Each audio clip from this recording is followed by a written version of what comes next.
So hello guys, most welcome to my channel UPSC all in one. So guys, यहाँ पे हम देखेंगे पृथ्वी की उत्पत्ति और मानव की उत्पत्ति कैसे हुई है। Origin of earth and origin of human. 3.5 अरब वर्ष पहले जीवन का आरंभ हुआ था। जल में उत्पन्न कोशिकीय प्राणी के रूप में जिनमें न हड्डी होती थी और न ही मांस होता था। कोशिकीय जीव, कछुआ, मैमल्स आदि का विकास होने लगा। डार्विन विकासवाद सिद्धांत के प्रवर्तक थे। विकासवाद के सिद्धांत में पूर्ण विकास के बारे में लिखा गया है। देखिए गाइस, जो डार्विन का विकासवादी सिद्धांत था उसके बारे में मनुष्य की कैसे विकास हुआ है, कैसे उसका निर्माण हुआ है, उसके बारे में डीपली लिखा गया है। ओके, वैज्ञानिकों के अनुसार पृथ्वी की उत्पत्ति 4 अरब 50 करोड़ वर्ष पहले हुई थी। सर्वप्रथम पृथ्वी पर कोई जीवन नहीं था और पृथ्वी पर 150 से 200 करोड़ वर्ष तक कोई जीवन नहीं था। सर्वप्रथम सूक्ष्म जीवों का विकास समुद्री जल से होने लगा। सूर्य की गर्मी से इनका जीवन उत्पन्न होने लगा। रेंगने वाले जीव भी उत्पन्न हुए और इनके बाद अंडक श्रेणी का विकास हुआ, जैसे मगरमच्छ, मछली आदि। और उसके पश्चात स्तनपायी जीवों का विकास होने लगा, जैसे बंदर, लंगूर, चिंपैंजी और मानव। आज से 6.5 करोड़ वर्ष पहले शुद्ध ग्रह पृथ्वी से टकराया, जिससे सभी डायनासोर लुप्त हो गए। केवल मैमल्स की प्रजाति शेष रह गई थी। एडोप्टिव प्रक्रिया से नई जाति उत्पन्न होने लगी।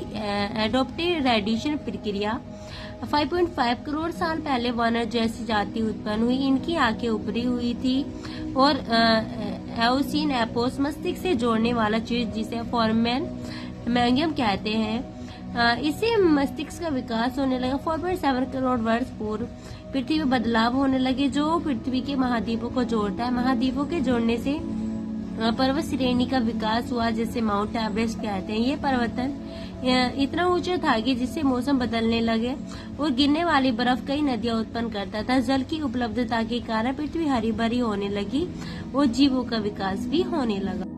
परिस्थितियों में दोबारा से बदलाव होने लगी। 40 लाख साल पहले टेक्टोनिक प्लेट में फिर से बदलाव हुए। अफ्रीका के पूर्वी इलाकों में एक नई पर्वत श्रृंखला का निर्माण हो। इसे ईस्ट अफ्रीका रिफ्ट वैली कहते हैं। इसके निर्माण से बारिश बंद हो गई और जमीन सूख गई थी। इन्हीं जंगलों में रहते थे ग्रेट एप्स। इनको क्या बोला जाता है? पैरोला या पैरोला पिथिकस। ओके, ये थे हमारे पूर्वज, दूर के रिश्तेदार। ये पेड़ों पर रहते थे, कंदमूल फल खाते थे, पेड़ों पर 2 पैरों से चलते थे। ये जो एप्स थे जलवायु में स्थान के अनुरूप बदलने लगे। कुछ चिंपैंजी, गोरिल्ला, कुछ मानव में बदल गए। सूखा के कारण फल न मिलने पर जमीन पर आ गए और भोजन को खोजने लगे। इनको बोला जाता है आर्डियोपिथेकस रैमिडस। ओके, ये है हमारे ही पूर्वज। फिर ये जमीन पर इतिहास का पहला कदम रखा। इनका मस्तिष्क संतरे जितना बड़ा था, लगभग 4 फीट का। 23 लाख साल पहले ही पूर्वजों का विकास होने लगा। इनको बोलते हैं होमो हैबिलिस। होमो हैबिलिस से पत्थरों का हथियार बनाने लगे, तो इन हथियारों से जानवरों का शिकार होने लगा।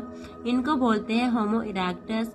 ये जो होमो इरेक्टस थे, इन्होंने ही आग की खोज की थी। 2 पत्थरों का उपयोग करके चिंगारी से आग की खोज की। आग की खोज सबसे बड़ी खोज थी, जो उष्मा, रोशनी, मांस पकाना आदि सिखाती है। इस प्रकार के भोजन से मस्तिष्क का विकास होने लगा। 2 लाख साल पहले मानव ने बोलना शुरू कर दिया था। 1 लाख साल पहले इधर उधर जाना शुरू कर दिया था। अफ्रीका में यूरेशिया मिलने पर यूरेशिया बन गया। एक महाद्वीप से दूसरे महाद्वीप पर रहने लगे। लगभग 50,000 साल पहले आइस एज शुरू हो गया था। नॉर्थ पोल से आगे बढ़ने लगा, जिससे मनुष्य चीन, भूटान आदि जगह पर रहने लगा। 30,000 साल पहले इंसान यूरोप पहुंच गया। जब बर्फ अपनी चरम पर थी, तब इंसान नॉर्थ ईस्ट साइबेरिया तक पहुंचा। इस आइस एज की दुनिया में मानव ढलने लगा। मनुष्य अलग अलग क्षेत्रों में रहने लगा। जलवायु के अनुसार ही रंग, रूप, आकृति या प्रकृति बनने लगी और उसकी जो प्रकृति थी वो बदलने लगी मानव की। आज का मानव है होमो सैपियंस, ही कहलाता है। ओके, जो आज का मानव है उसको क्या बोलते हैं? Homo sapiens.